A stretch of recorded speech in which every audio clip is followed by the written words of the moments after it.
Bem-vindo ao Vida Fitness Brasil, o podcast para uma vida mais saudável e ativa. Eu sou Enzo Romano, sua voz de disciplina e inspiração. Estarei aqui com vocês no Vida Fitness Brasil. Eu sou Sofia Almeida, sua voz de acolhimento e motivação. Estarei aqui com vocês no Vida Fitness Brasil. Bem-vindos a mais uma conversa focada em performance e em bem-estar.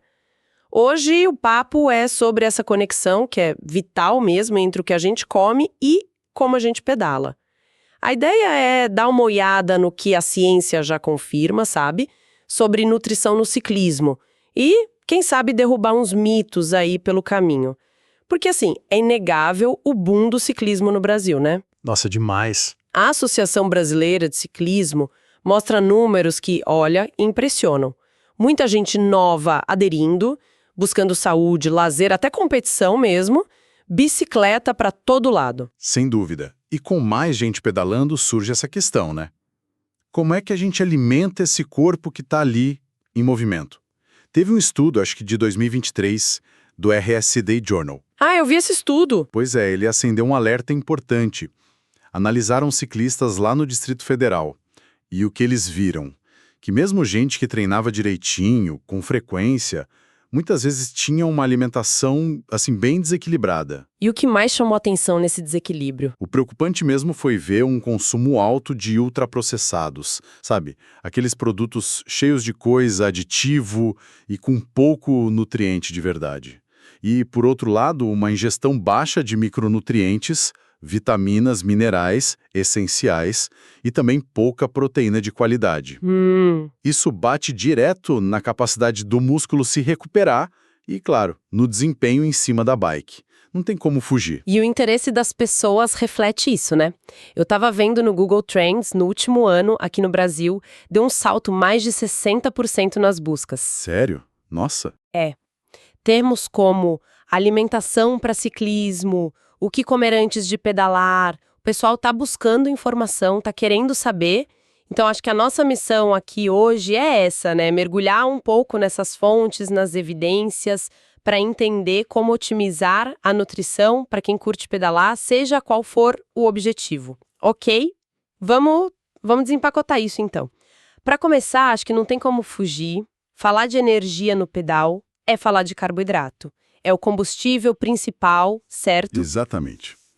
É a fonte de energia primária, a mais fácil para o músculo acessar durante o esforço. O nosso corpo guarda carboidrato na forma de glicogênio, sabe? É uma reserva de energia rápida. Quando o pedal aperta, principalmente se a intensidade for mais alta, é daí que o corpo puxa a força. E a ciência tem estudado bastante como otimizar isso. Teve uma revisão sistemática, bem completa, uma meta-análise da Biomed Central, agora de 2024. Eles juntaram dados de vários estudos sobre suplementar carboidrato durante o pedal. O resultado é bem claro. E o que eles descobriram de tão claro assim? O que realmente faz a diferença? Olha, o ponto-chave parece ser a concentração. As soluções de carboidrato, tipo bebida esportiva, sabe? Quando elas têm ali entre 6 e 8%. 6 a 8 gramas por 100 ml, isso? Isso, exatamente. Essas mostraram aumentar e de forma significativa a performance em testes de resistência no ciclismo. O que é fascinante aqui é que confirma, né? Para pedais mais longos, essa reposição constante, na medida certa, não é só uma ajudinha, é quase essencial para manter o ritmo. Faz sentido. O corpo simplesmente ele precisa desse fluxo contínuo de energia para continuar rendendo. Total sentido, não adianta sair com o tanque cheio se ele vai esvaziar no meio, né? Mas ok, além do básico dos carboidratos, a gente ouve muito falar das tais ajudas ergogênicas nutricionais. O que é isso exatamente? Boa pergunta. Ergogênicos nutricionais são basicamente substâncias ou alimentos que, se a gente usar de forma estratégica, podem dar um empurrãozinho no desempenho esportivo. Tipo um plus. É, tipo umas ferramentas extras na caixa de nutrição do ciclista, vamos dizer assim.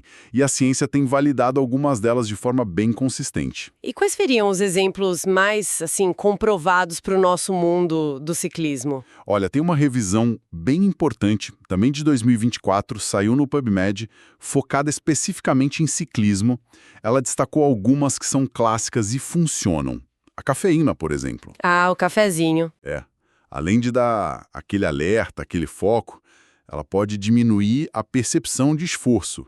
Ou seja, o pedal pode parecer um pouquinho menos pesado, sabe? Interessante isso. Outro grupo bem interessante é o dos nitratos.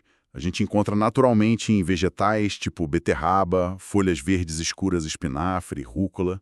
Uhum. Eles parecem que otimizam o jeito como o músculo usa o oxigênio.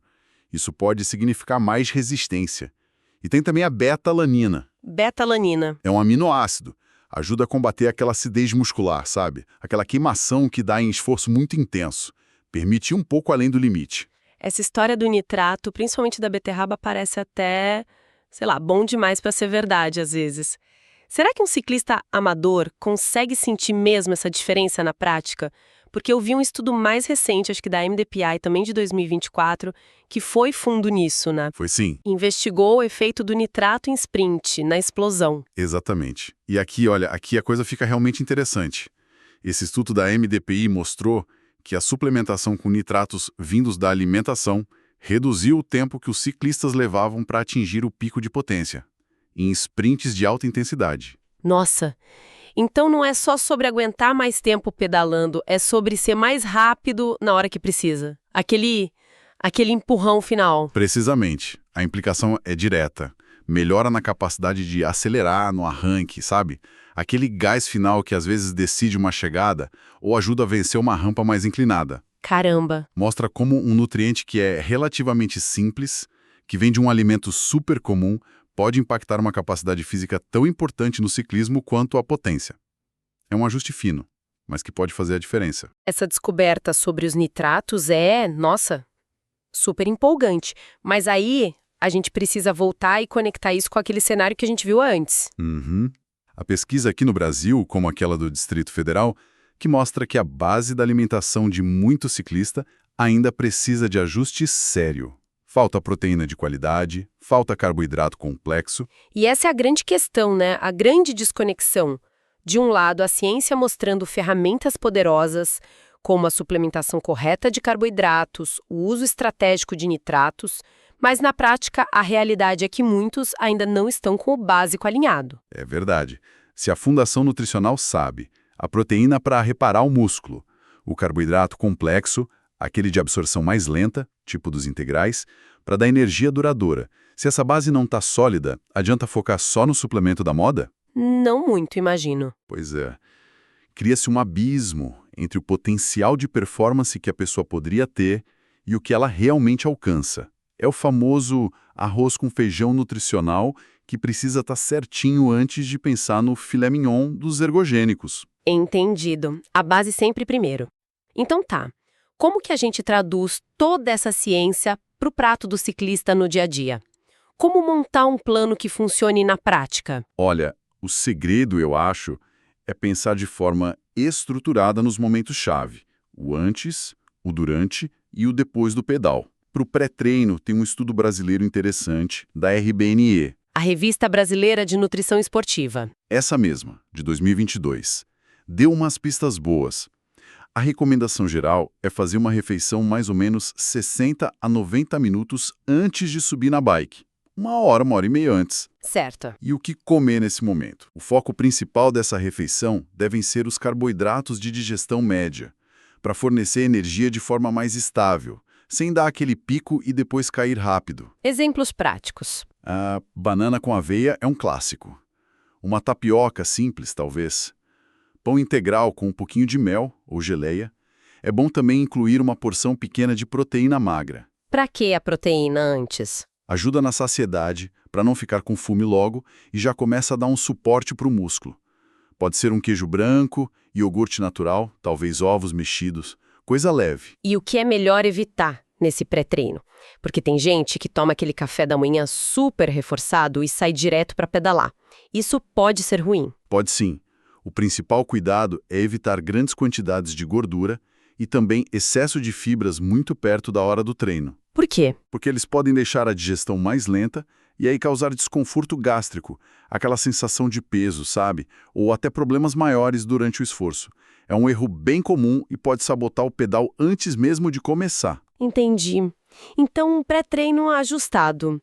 E durante o pedal, o que a gente leva na caramanhola, nos bolsos da camisa? Durante o pedal, a hidratação é a rainha, não tem jeito. Água sempre, mesmo se o dia não parecer tão quente.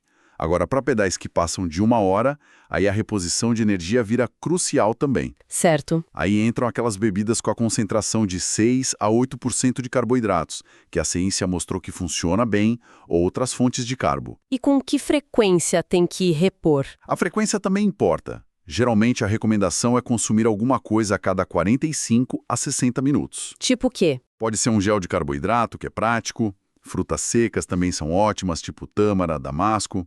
Uma bananinha passa.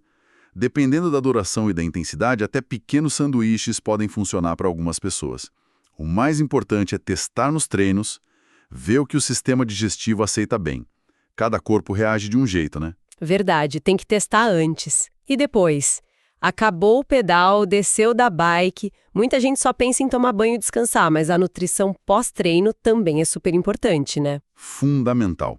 Eu diria que esse é o momento de ouro para a recuperação. Pensa que o corpo está como uma esponja, sabe? Prontinho para absorver nutrientes e começar o processo de reparo. O objetivo é duplo nesse momento. Quais são? Primeiro, repor o glicogênio muscular que foi gasto. Aquela reserva de energia que a gente falou. Segundo, fornecer proteína para reconstruir as fibras musculares, que sempre sofrem umas microlesões com esforço. Carboidrato mais proteína. Carboidrato para reabastecer a energia, proteína para o reparo muscular. E na prática, o que seria bom comer? Olha, coisas simples e eficazes. Um iogurte natural com frutas, talvez um pouco de granola, ovos mexidos com pão integral, um shake caseiro com leite ou bebida vegetal, banana, aveia, ou até uma refeição mais completa mesmo, se for perto do almoço ou jantar, tipo um frango grelhado com batata doce. O importante é não demorar muito para fazer essa reposição depois do treino. E aqui entram daqueles erros comuns que a gente comentou antes, né? Subestimar essa janela de recuperação. Exatamente esse. Achar que, depois eu como qualquer coisa, ou pular essa refeição, isso compromete diretamente a qualidade da recuperação e, claro, o desempenho no próximo treino ou pedal. O corpo precisa desses nutrientes logo após o esforço para se recuperar da melhor forma. É um investimento no próximo pedal, literalmente. Faz todo sentido. Além desse planejamento de antes, durante e depois, que outras dicas práticas essas fontes, esses estudos nos dão? Falamos dos ergogênicos antes. E vale a pena reforçar aqueles naturais que têm um bom respaldo científico. A beterraba, por causa dos nitratos que a gente já falou, o café, pela cafeína, até o cacau mais amargo, sabia? Rico em flavonoides que podem ajudar na circulação e também tem ação antioxidante. Interessante o cacau. Podem ser incorporados com moderação na rotina. A ciência por trás deles é bem robusta, como a gente viu no caso dos nitratos e da cafeína. E quanto aos suplementos que a gente compra pronto? Creatina, BCA, aqueles pré-treinos cheios de estimulantes. A tentação é grande para quem quer melhorar rápido. É grande, eu sei, mas aqui a palavra de ordem tem que ser cautela. E orientação profissional. A suplementação tem que ser consciente. Se existe uma necessidade real, isso quem tem que avaliar e prescrever é um nutricionista esportivo ou um médico do esporte. São eles que vão indicar o que, quanto usar, como usar, tudo baseado nas necessidades de cada um. Evitar automedicação ou seguir a dica do colega de pedal é crucial. É um erro muito comum usar suplemento sem precisar, ou misturar um monte de coisa, ou apostar naquelas fórmulas mirabolantes sem comprovação científica sólida. Pode ser só dinheiro jogado fora, ou até prejudicial à saúde. Rotina alimentar como um todo, não só pensar no dia do pedal mais forte. Perfeito, exatamente isso. O nosso corpo não funciona bem com esses altos e baixos nutricionais. A regularidade nos horários das refeições, priorizar comida de verdade, alimentos nutritivos todos os dias é o que constrói aquela base sólida que a gente falou lá no começo. O desempenho de domingo começa na segunda-feira, sabe? Boa. E tem dois fatores que às vezes ficam meio esquecidos, mas são cruciais, né? Sono e hidratação geral. Pilares. Tão importantes quanto o treino e a comida, sem dúvida. Dormir bem umas 7 a 8 horas por noite é quando a mágica da recuperação realmente acontece. Recuperação física, mental, tudo. Verdade. E a hidratação não é só durante o pedal, não. É beber água consistentemente ao longo do dia inteiro. Isso garante que todos os processos do corpo, incluindo a contração muscular, a regulação da temperatura, funcionem direitinho. Eles são como amplificadores de todo o resto. Se sono e hidratação não estão em dia, o resto sofre. Pensando em tudo isso que a gente conversou e nos erros comuns, um que a gente vê muito é o pessoal que insiste em pedalar em jejum prolongado. Aquela ideia de que vai queimar mais gordura. Qual é o problema real disso na prática? Esse é um mito que persiste, né? Olha, pedalar em jejum por muito tempo, e principalmente se for numa intensidade mais alta, não só aumenta muito o risco de ter uma queda brusca de performance, a famosa quebra, o prego, como pode forçar o corpo a usar a própria massa muscular como fonte de energia. Nossa, sério? Perder músculo? Pode acontecer, ou seja, levar à perda de músculo, que é exatamente o contrário do que um ciclista quer. Para queimar gordura de forma eficiente, o corpo também precisa ter carboidrato disponível, sabia? O jejum pode até ter o seu lugar em estratégias muito específicas e sempre com orientação profissional, mas não deve ser a regra geral para treinos longos ou intensos. Definitivamente não. Entendi. E o excesso de cafeína? Aquela busca constante pelo pique extra? Também é um tiro que pode sair pela culatra. Usar cafeína sem controle, sabe? Em doses muito altas ou muito perto da hora de dormir. Isso pode causar ansiedade, taquicardia, tremores, pode atrapalhar feio o sono, que a gente acabou de falar que é vital para a recuperação, e pode até gerar dependência. É uma ferramenta útil, mas exige moderação e autoconhecimento para usar direito. Fica muito claro, então, depois dessa conversa toda, acho que a mensagem é: pedalar é um movimento, claro, mas a nutrição é o que abastece e repara a máquina. Não tem como separar. Exato. E a ciência mostra isso de forma bem consistente. Alinhar a alimentação com o treino, cuidar da hidratação, da rotina, do sono, isso faz o corpo não só render mais, mas também recuperar melhor. E principalmente se manter saudável a longo prazo. Não existe atalho mágico, né? Não mesmo. É isso aí. E olha, para fechar essa nossa análise de hoje, fica talvez uma reflexão para quem está nos ouvindo. Considerando todas essas estratégias que a gente discutiu, que são baseadas em evidências, desde aquele ajuste fino no pré-treino, com os carboidratos certos, passando pela hidratação e reposição durante o pedal, até o uso inteligente de aliados naturais como a beterraba ou o café, qual seria talvez uma pequena mudança, uma coisinha na rotina alimentar atual que poderia trazer um maior impacto perceptível na próxima vez que subir na bicicleta? Talvez não só olhar para os números do ciclo computador, mas sentir mesmo, na sensação de energia, de força, na recuperação depois do pedal. É um convite para se observar, para experimentar com consciência e, claro, sempre respeitando os sinais que o próprio corpo dá. Obrigado e até o próximo podcast do Vida Fitness Brasil.